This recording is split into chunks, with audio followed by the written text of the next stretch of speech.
Kadambari silks లో కళ్యాణ గమనీయం cell మార్చి 6 నుండి 19 వరకు ప్రతి 15,000 బ్రైడల్ సారీస్ కొనుగోలుపై ఒక గోల్డ్ కాయిన్.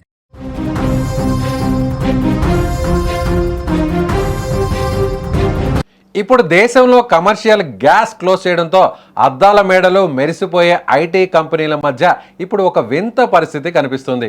కోట్లాది రూపాయల టర్నోవర్ జరిగే హైదరాబాద్ కూకట్పల్లి హౌసింగ్ బోర్డు ప్రాంతంలో ఇప్పుడు పాతకాలపు పొగ కనిపిస్తోంది.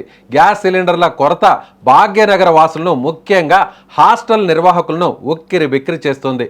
లగ్జరీ సౌకర్యాలు ఉంటాయని నమ్మి వచ్చిన విద్యార్థులకు ఇప్పుడు కట్టెల పొయ్యి మీద వండిన వంటకాలే దిక్కయ్యాయి. కూకట్పల్లిలోని అనేక పీజీ హాస్టల్లో ఇలాంటి పరిస్థితే నెలకొంది. ఇప్పుడు గ్యాస్ పొయ్యిల కంటే కట్టెల పొయ్యిలే ఎక్కువగా కనిపిస్తున్నాయి.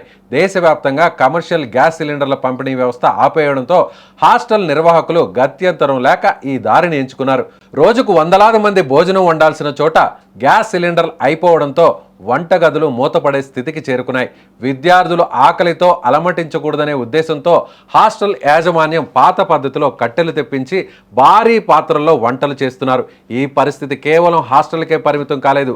కేపీహెచ్బి కాలనీలో ఉన్న వందలాది హాస్టళ్లు ఇప్పుడు ఇదే సమస్యను ఎదుర్కొంటున్నాయి. ఒకవైపు ఐటీ ఉద్యోగులు, మరోవైపు వేలాది మంది కోచింగ్ తీసుకునే విద్యార్థులతో కిటకిటలాడే ఈ ప్రాంతంలో ఆహార సరఫరా వ్యవస్థ పూర్తిగా దెబ్బతింటే అది పెను ప్రమాదానికి దారితీసే అవకాశం ఉంది. ప్రభుత్వం వెంటనే జోక్యం చేసుకుని కమర్షియల్ గ్యాస్ సప్లైని నిర్విరామంగా హాస్టల్ నిర్వాహకులు ఇవ్వాలని కోరుతున్నారు. ఇలాగే కొనసాగితే భవిష్యత్తులో హాస్టల్ను నడపడం అసాధ్యమని వారు ఆవేదన వ్యక్తం చేస్తున్నారు. ఒకవేళ హాస్టళ్లు మూతపడితే వేలాది మంది విద్యార్థులు రోడ్డున పడే పరిస్థితి వస్తుంది. బయట తినేందుకు హోటల్స్ కూడా లేకపోవడంతో ఇళ్లకు వెళ్లడం తప్ప మరో అవకాశం లేదు. అదే జరిగితే హైదరాబాద్ మరోసారి లాక్డౌన్ను తలపించే అవకాశం ఉంది. తక్షణమే అధికారులు ఈ గ్యాస్ సంక్షోభంపై దృష్టి సారించి సరఫరాను పునరుద్ధరించాలని జనం డిమాండ్ చేస్తున్నారు.